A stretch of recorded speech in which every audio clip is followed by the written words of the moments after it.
Hello and welcome back to World of Warcraft. My name's Lumin and right now it's time to talk about challenge modes. I am going to be uploading a whole bunch of challenge mode gold runs on the channel over the next couple of days or maybe a week or so, and I want to make sure that you guys can watch it with all the knowledge you need to be able to watch it properly. So in this video I'm going to talk about a few general things that can apply to all the runs, like our philosophies while doing the runs. I'm going to talk about our party composition and setup. I'll talk about my character, my talents and abilities and gear and stuff like that, and just all the things I don't want to put at the start of every single video because that would be tedious. So instead I'm just going to link this in every one of the gold runs and that'll be enough.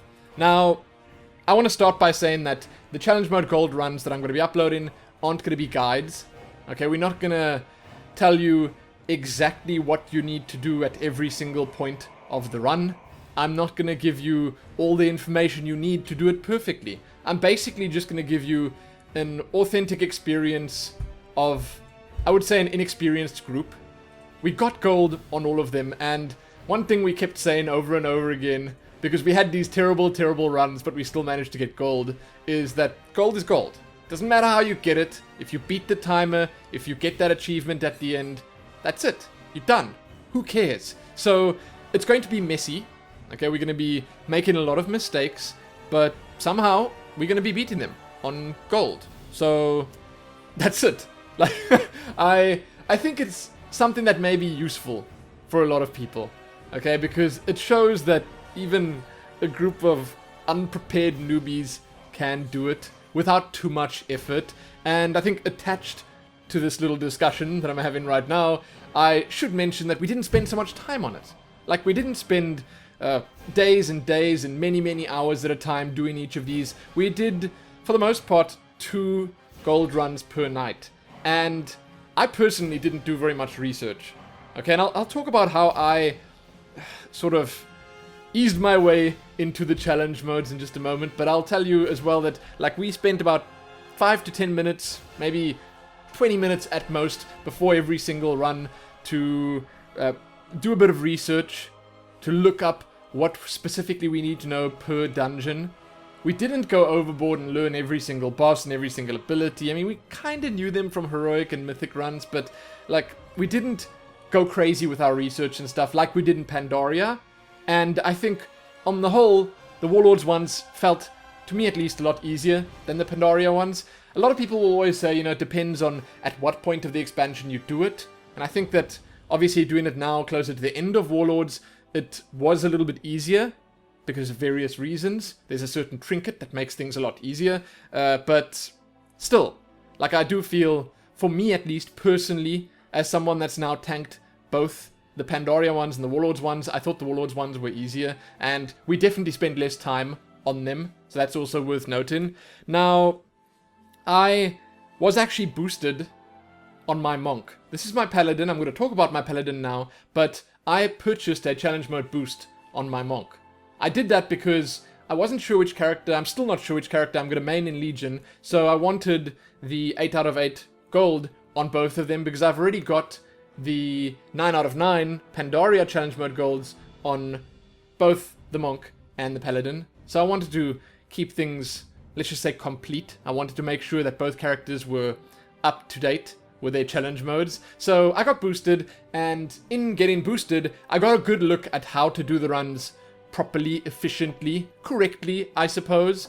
And it was an experience. A great experience. I've actually spoken about this in a couple of videos already, and I'll just say again now that I had a great time, and it was very good for me and our group that I did that, because I got to see all the little neat tips and tricks that could be applied to, you know, anyone doing these challenge modes, to any of these specific dungeons and stuff that we're doing, because there are little things that you can learn, that you can know about to make everything a whole lot easier. And then, you know, the boost itself was very pleasurable. It was a fun experience. I went with a group of people that I thought were great, and I'd recommend them to anyone. Maybe I'll put the link down below, because they're on our server and they seem to be great dudes, so if they get a little business from this, then that's okay as well. They actually boosted us as 3 people. They boosted 2 at a time. I was shocked. Okay, but I guess that just goes to show that, you know, certain classes and certain compositions make things a whole lot easier. But long story short about this whole boosting thing, I did that on my monk as a DPS, but I got to see the inner workings of a gold run, a proper, really fast gold run, because we did ridiculously quick runs, and myself and the other dude who was being boosted, we didn't really contribute all that much. Okay, so I think that was very valuable to me, and it helped our group, when we did it with my Paladin and the rest of our party, a whole lot, because I could lead the runs with much more surety, because I just knew what was going to happen and what we should have done, and I knew which mobs to pull, which packs to go for first, like what mob count I needed at certain points.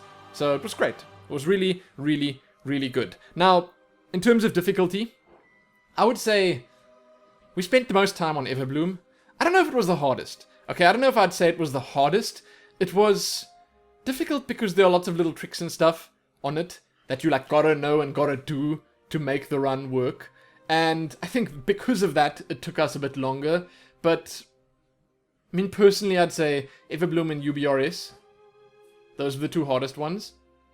I know that my wife, who was our healer, she disagrees. She says, I think that Iron Docks was the hardest. I'm not certain. Okay, but she had a different hardest one to me. And obviously that's how it's going to be. I'm sure the 3 DPS in our party also thought that other ones were more difficult. Maybe ones where they needed to stun at certain times more often, interrupt more often, I don't know, control the flow of the fight more often by doing certain things.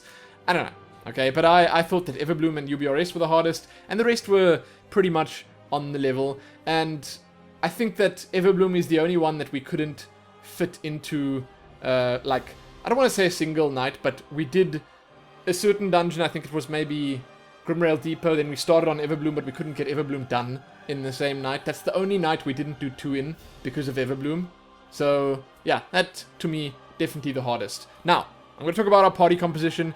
You may or may not have heard this already because I spoke about it before in the previous WoW update video I released, and I also tweeted about it. But we had myself a Protection Paladin, right here. Then we had a Discipline Priest as a healer. Then we had 2 Hunters and an Enhancement Shaman. The Hunters were Beastmaster and Marksmanship. The Beastmaster Hunter, he brought with him a pet that could combat res because we had no other combat res. We did have Reincarnation on our Shaman, which was pretty useful at times, I gotta say. And overall, I think the composition was good. Like, I was told afterwards, after we had done our first couple of runs, that the DPS setup that we had was optimal. It was by far and away the best. You know, you can't do better. That's what you want. You want 2 Hunters, you want a Shaman, that's the bomb. And I think that the main reason for that is because the 3 agility users, okay, the 3 DPS in our party, they all used this trinket called Mirror of the Blade Master. It's from Council in Hellfire Citadel, okay, and it is broken. It's pretty broken. Okay, so it makes like these spinning images of Blade Masters on the ground at your target. It's got a 60-second cooldown, which means you can use it on pretty much every single pull, and they do a lot of AoE damage. Okay, now, this trinket, it doesn't scale very well, so it's like really, really, really strong at item level 630, which is the item level that challenge mode's on, and because of that, it's mandatory. Okay, and I think because of that, doing the challenge mode runs now, later in the expansion while this trinket is available, makes them easier. So all 3 our DPS had that, and we tried to sort of play into that, which is one of our strengths. The fact that we had all 3 DPS with that. We didn't have strength or intellect DPS. That obviously wouldn't have that huge plus on their side. So we tried to do bigger pulls, and this is something that sort of ramped up as we did our runs. This is something that we got more comfortable with. When we started out, the pulls weren't that big. I was actually running with a stamina flask. I was often using Seal of Insight. I was playing more defensively, but then as we went through the runs and as we sort of just got more comfortable with our composition and the actual act of doing these challenge modes together as a group, we pulled more, we were more ambitious with the pulls, and I think we got better times on some of the dungeons we were doing. But overall, that was a huge, huge help, and we did play in a certain way to make that work better. I, as a tank, had to keep kiting the mobs into the Blade Master images on the ground to make sure it was doing that extra damage constantly. And again, it worked. It worked great. And I think that because of the setup that we had, because we only had one melee and not more than one, we had the 2 ranged DPS plus a ranged healer, obviously. It wasn't that bad for me as a tank either, that I didn't have to worry too much about where I'm aiming the mobs and stuff like that, because obviously some mobs have certain, like, stuns and stuff like that that you gotta actually aim away from your party, certain conal attacks that you gotta aim away. I didn't have to worry too much about that. I did have to worry a little bit, but not too much. Now, I'll talk about my gear, my talent setup, my, I don't know, everything at the end of this. I'm just going to start by talking about the others first. I don't know all the abilities that they're using constantly. I'm not clued up on their classes. I was assuming they'd be clued up on their own classes, so I just knew certain abilities. Like, for instance, from our healer, I knew Pain Suppression, Power Word Barrier, which were the 2 main cooldowns that were used on me, and obviously on the rest of the party. And then from our Shaman, and those aren't too important, I'm not going to talk about that too much, but from our Shaman, there was one thing that helped us out so much, and that's Capacitor Totem. We, unfortunately, and this is something you're going to see through our runs, we only started using it correctly like 6 runs in.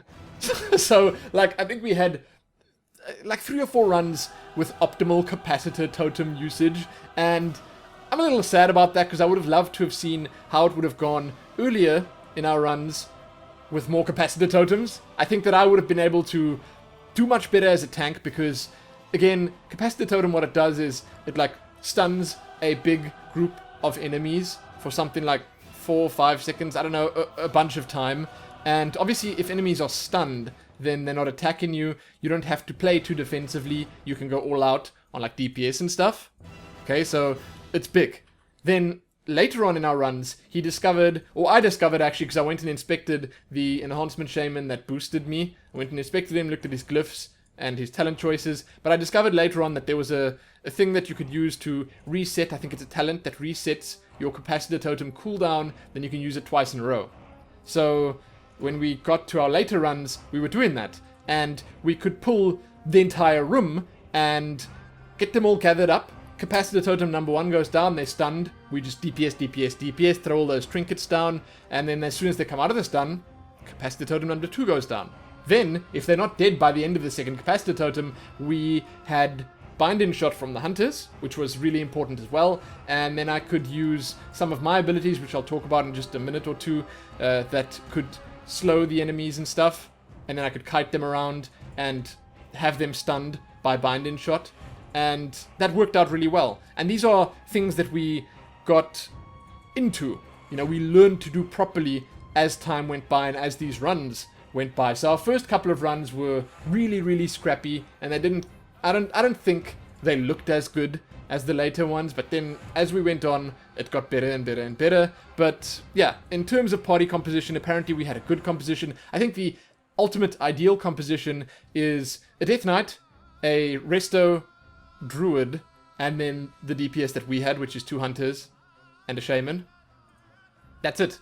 Because then you've got, like, the mass grip from the Death Knight, you got the mass grip from the Druid, you got the Imba healing, the Imba tanking, the Death Knight that just can't die. That's probably the best. So, I mean, obviously our tank heal setup wasn't perfect, but it worked out okay, pretty good for us. I think that the reason a lot of it went well was because our DPS was as high as it was, and like, we could sort of skip out on some mechanics, and we could sort of finish things before they got bad, because we had high DPS. So I think our composition at the end of the day was good, but things that I'll refer to in the challenge mode videos would probably just be the cooldowns from the healer, which I spoke about, which is Power Word Barrier and Pain Suppression. Again, not going to mention them too much. Capacitor Totem, big deal. So good. Then there's also Grounding Totem, which allows you to reflect some stuff back at bosses. That's also from the Shaman. We didn't use that as much as we maybe should have. Like, you can use it much more than we did, but we used it a little bit. And then I think the Hunters can also do, I think Deterrence works. Also allows you to reflect stuff back at your enemies. And then I'll also refer to Bind-In Shot quite a bit, just because we use it quite a lot, and it's something that affects me directly. But I will put our entire party below. You can just find links to their Battle.net pages. You can have a look at that. I can't tell you that they'll have the same talent or glyph setup. They probably won't, but you can have a look anyway, and you can see, you know, what maybe you need to do a challenge mode, or you can just compare it to what you've got right now, and I don't know, figure something out with that, I suppose. Well, that's it. In terms of party composition, I was happy with it. I think we did great. One thing is, like, it would have been great to have a combat res, because I think that Mikai, our one hunter, he went Beastmaster specifically because there is a pet that you can use that can battle res, and we needed that. We used it every now and then. It was useful. It was good. So it would have been nicer if we had a battle res, but like only 2 classes in the game can battle res, which is Death Knight and Druid, which just so happened to be the 2 Imba ones. But yeah, overall, it went well. Now, my character. I'm going to talk about my character, just in case there are any people out there that want to do these runs on Protection Paladins. I'm going to switch over to Protection quickly, just because I am primarily playing on Retribution at the moment, and jumping back into challenge modes or dungeons and stuff like that as a Protection Paladin was a little weird, because I had to get used to it again. Okay, it was something that I wasn't doing constantly, because I've been raiding as Retribution. We've got so many tanks in our guild, so yeah, it was a little weird jumping back into it as a tank, but it ended up working okay, and I did fine. I think I did. Now, let's start with talents, I guess. Yeah, let's start with talents. So, at level 15, I think Speed of Light. These are all movement speed increases. Speed of Light's by far the best. Like, you can't even really compare it to the other 2. The burst on demand that you get from Speed of Light is essential. Okay, you need to be able to go fast when you want to go fast. Long Arm of the Law, it's kind of iffy because you need to be in combat for it. You need to actually judge someone to get that 45% speed increase. I mean, sure, you can use it every, 5 seconds, but, you know, gotta be in combat. So for challenge modes, that's not great. Pursuit of Justice, I feel that talent is just counterintuitive. Like, you want to be spending your holy power, keeping your Shield of the Righteous uptime real high, and when you get out of a fight, when you're done with a fight, you're not always going to have that holy power saved up. You can't control that so nicely. So Speed of Light, definitely better. On level 30, never used Repentance, because you want to pull big. So it's between Fist of Justice and Blinding Light. Blinding Light's not so good anymore because they removed the glyph that knocked people down instead of just disorientating them. So I used that less. I used it in Everbloom and Iron Docks and Grimrail Depot and 1 or 2 others maybe, I don't know. But only when you pull real big, then it's worth it. Then you can disorientate them for even just a second, and that's okay. But because of the 2-minute cooldown, I feel like Fist of Justice ends up being better, because you can control certain mobs that need to be controlled, and as a tank, you got the front row seat, you can easily see what needs to be done. So I felt like Fist of Justice was better in many situations, so for the most part I went with that. On 45, I don't think that you want to use Eternal Flame, because you want to be spending your holy power on Shield of the Righteous uptime. Selfless Healer is okay, it's not bad, it's actually pretty okay. I think if you want to be able to help out a lot with healing, it's good, but I went Sacred Shield because it's just an extra buffer. It's just a little bit of extra mitigation that you can have on you all the time, because it's pretty easy to keep up. It doesn't cost any mana or anything like that. It's instant cost. Okay, so it puts that shield on you for 30 seconds, constantly absorbs a little bit here and there. It's just good. It's just all around good. Now on 60, I think that you could probably go with Clemency in certain runs, but for the most part, Unbreakable Spirit is just really, really, really, really good. Hand of Purity is not good, but Unbreakable Spirit, you get to use Lay on Hands double as many times. And Lay on Hands is stupidly good. Like, it's a full heal. From 0 to full, I think I saved countless runs of hours. Like, we could potentially have wiped if I didn't pop a Lay on Hands on one of our party members that was about to die, and you take a lot of pressure off the healer as well, just having that tool available, and you gotta use it. I want to say you gotta use it on cooldown, but you gotta use it whenever there's an opportunity to make a big difference. So instead of having it on a 10-minute cooldown, you have it on a 5-minute cooldown, so you can use it 4 times in a run instead of just 2 times in a run, which, in my opinion, is totally worth it. I mean, Divine Shield and Divine Protection, also pretty good. Like, I use Divine Protection on cooldown. It's just good. It's a good, like, 20% physical and magic damage reduction. I like it. Okay, so definitely Unbreakable Spirit there. 75.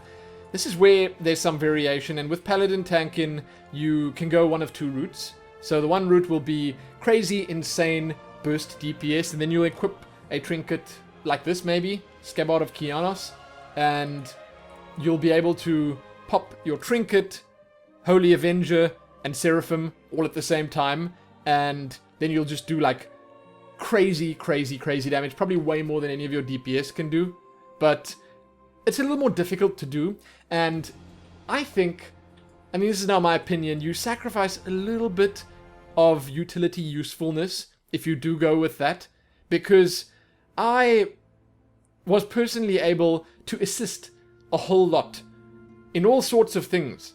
Like, I used Hand of Protection, Hand of Sacrifice, obviously Lay on Hands, I threw heals every now and then with Word of Glory. I was basically able to help keep everyone alive and keep things going smoothly because I had more time to think about everything, and I think if I had to like concentrate that hardcore on trying to get the DPS rotation right, then, and trying to use all these different abilities, because that's another cost, then I maybe wouldn't have been as useful in the runs. So I personally went for the more passive build instead of the much more DPS oriented build. So I went for Divine Purpose here. Divine Purpose is probably the only other choice. You can't take Sanctified Wrath here. It's not gonna help all that much. But yeah, Divine Purpose was good. It's a little bit of RNG, but when it does proc, and if you get lucky with procs, it works great. Holy Avenger, however, is perfectly viable. It's really good. On 90, I think Light's Hammer is just the best. I think. I mean, I don't know. Maybe Holy Prism scales down very well, but Light's Hammer, to me, was very nice because I could use it to kite. And I said before I was going to talk about how I was, slowing mobs and stuff. This is one of the ways you slow mobs. It decreases their movement speed by 50% when they run into it. It heals your allies, it damages the enemies. It's a good tool. It's really good. And the AoE is massive. Look at that. It's this entire room if I throw it down over there. The entire room. Really good. I use Execution Sentence in raids and stuff, but for challenge modes, you don't need single target like that. And then on 100, Holy Shield was my choice. It just allows you to block more, and you can block spells, and then also when you block, you do damage to everyone that attacks you. But again, if you take in Holy Avenger, you can also take Seraphim here, do more damage. It's also a possibility. I don't think Empowered Seals is all that great. In terms of glyphs, I think there are two very important ones. One of them being Glyph of Holy Wrath. It's down here. It allows your Holy Wrath to also stun Elementals, Dragonkin, and Aberrations.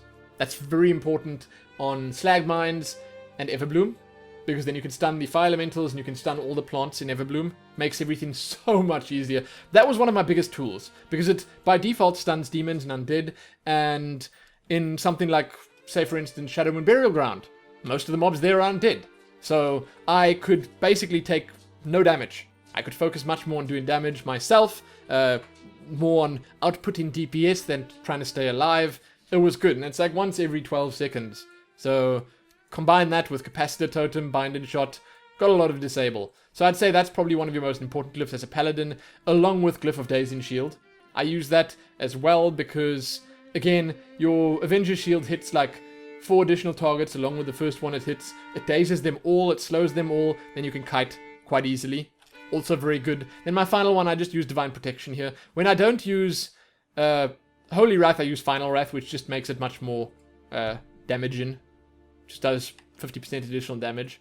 But glyphs, like, even if you didn't have any of these on, you'd still probably be able to do everything all right. Well, there you go. Now, again, I did sort of talk about what the important abilities are, of course. Like, Holy Wrath is super important. Things like Lay on Hands, incredibly important. You keep uptime on Sacred Shield all the time. Obviously, you're going to go for like more AoE damage than single target. Like on bosses and stuff, you'll obviously do much less. That's just a fact. But when you pull big trash packs and stuff, then you can like Consecrate, you can throw your hammer down, you can Holy Wrath to stun or whatever. It's a lot of AoE. Combined with Seal of Righteousness, it's just great. Okay, it works incredibly well. And I thought Paladin was just well suited to the whole challenge mode thing in general. And again, stunning, very important as well. Very important. and if you can have direct communication with your healer, then cooldown usage will be much smoother too. Like, you know, I won't go and use my Ardent Defender or Guardian of Ancient Kings or whatever when I know she has a cooldown that she wants to use instead at that specific moment, or if I see her using hers at that specific moment. Oh, there you go. Gear. I don't have the gear that I used anymore. I think that the only thing that you really have to go out of your way to get, like, really is trinkets. Trinkets are important. I said before, Mirror of the Blade Master, if you're an agility class, you have to have that. I think for strength classes, the most important one is Scabbard. And I didn't even use that because, like I said, when we started out, I was playing much more defensively. So I think I ended up using a Blast Furnace Door and Anzu's Curse Prime. I'm not entirely sure. Like, I can't remember exactly what I used, but I didn't go for specific best in slot gear. I just took all the raid gear and stuff I have lying around here, and I went for a mix between, like, crit, mastery, and haste. I just went for sort of equal amounts of them. I think I focused a little bit more on crit, but some mastery and haste as well, and that worked reasonably well. On certain classes, I think DPS obviously finds something like this more important. You gotta go for specific stats above others. But on other classes, you can just wing it. That's how it is. It's always better doing more research and being more prepared though, but for me specifically, I didn't have to go that much out of my way to prepare or whatever, and I think it worked out reasonably well. The main thing is just make sure that most of your gear, or like let's just say all of your gear, actually is above 630 item level, so that it doesn't actually hinder you in those challenge mode runs because you get scaled down to 630. That's it. Done. Finished talking about my character, finished talking about the talents and abilities and the party composition, all that. I think that one more thing that's definitely worth noting is that you gotta have good food.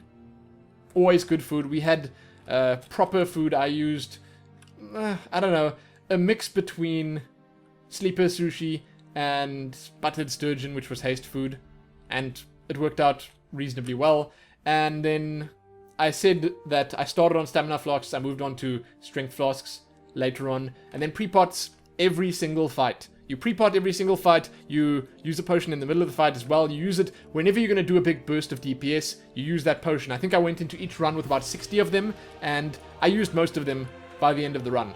You use them, okay? You use them all the time because it makes such a massive difference. For a tank, getting that extra bonus armor gives you so much survivability plus extra damage, and that's so important. You gotta do that. You have to. And as a DPS, the more DPS you do, the more damage you output, the more useful you are to your team. So you do it. You do it. That's, like, one of the things I realized when I was being boosted, when we did that run with the professional group, the tank, he called for a pre-pot at the start of every single fight. Like, just before every pull, he said, pre-pot now, go, whatever. You know, if you want to use it or whatever, because we were being boosted. We didn't really need to do very much of anything. But he always said when he was going to use the pre-pot, and he did it at the start of every single fight, and he did crazy DPS. So that's incredibly important. Another thing where potions are concerned that's pretty important is that you should make sure you don't use them in the fight right before your invisibility run, because that will obviously delay you by a huge amount. I did that a couple of times just out of habit, and that was bad. I'm not going to talk about invisibility pots too much here, because we only used them on, like, I think 2 dungeons, so it's not too big a deal, but you should obviously, if you're going to be doing challenge modes, have at least a couple of invisibility potions on hand. Now, if you do full 8 out of 8 challenge modes, you'll get access to all of this stuff here. I'm not going to show all of it. Okay, I'm not going to go... Oh, maybe I can. It doesn't really take very long. Okay, you get the staff there. There's a glaive that I can actually use. I'm not a huge fan of the glaive. It looks cool and all. It's massive. But, yeah, I don't know. You have access to all of these all over your account as well, which means that these are much more valuable. So come Legion, you're going to be able to use all these transmogs on any of your characters. You're just going to be able to buy like a token that'll unlock them all, and I think that's cool. I think that makes this much more worth it than something like the Pandaria ones if you're not going to stick on one character, because the Pandaria ones you're going to use on Paladins. So come Legion, you'll only use this armor that I've got on right now on any Paladin you create, but not on any other class, obviously. So yeah, I mean, I do think that these are definitely worth trying to get. So there's this. I don't even know what this is. What is that even? It's like a big stone on the top of a stick. Okay. Then there's the Flame Grinder, don't like this either. Staff of Infinite Knowledge, all of them have cool animations and stuff. Like this book is going to pop open. Flip through its own pages. I don't know. Like, we can wait for it. There, it's about to do it. Let's move in. There you go. It looks nice. Most of them are pretty good. Then there's this one, which is the most popular one for strength users. I mean, look at that sword. It is massive. Put it there and I can barely see my character. Great. I could use that, but it doesn't match any of my transmogs. There's the rifle. Looks pretty cool. Again, they all have animations. I'm skipping through them pretty quickly now, so you won't see all the animations. There's that little wormy tentacle, a vine bow. I don't even know what that is. It's a mace, apparently. The Claws of Creation. I guess that's pretty cool. I mean, I like these. I use them on my monk. Elemental Crescent's quite nice. It goes from this icy look to a fire look. Equus, that's what I'm using now. It matches my gear pretty well. Shifting Fellblade, that's probably my favorite. Or one of my favorites of the lot. I like the animation and stuff. Then there's the Sunblade. It's a dagger. Soul Eater, another dagger. There's a shield. There's another shield. And then there's that offhand. So there you go. That's what you'll get. Along with that, you'll also get access to teleports. You can teleport to all the dungeons. They have an 8-hour cooldown, which makes them slightly less useful, but you can use them once or twice a day. I like that. I mean, I use them often. Okay, I use them pretty often because, obviously, like on a map like this, you've got Bloodmaw Slagmines up here. You've got Skyreach down there. You know? You've got all the Grimrail Depot and Iron Docks over here. It's good. It's really good. Pandaria one's even better because in Pandaria, you get to go over there, you get to go over there. There's one up at the top there. And obviously that's it's like off the beaten path right now. It's out of your way. I know everyone has their stones saved to the Golden Lantern in the shrine or wherever else in the shrines, but still, it's nice having the teleports. Finally, you also receive access to the Challenger's War Yeti mount, this beautiful beast that you see before you. Man, I don't know. It's not my type of mount, but it is pretty cool. That needs to be said. It is pretty unique, I guess. But I'm just not a fan of this shape, the Gronling shape of mounts. There you go. That's the primer. It's a little longer than I wanted it to be now.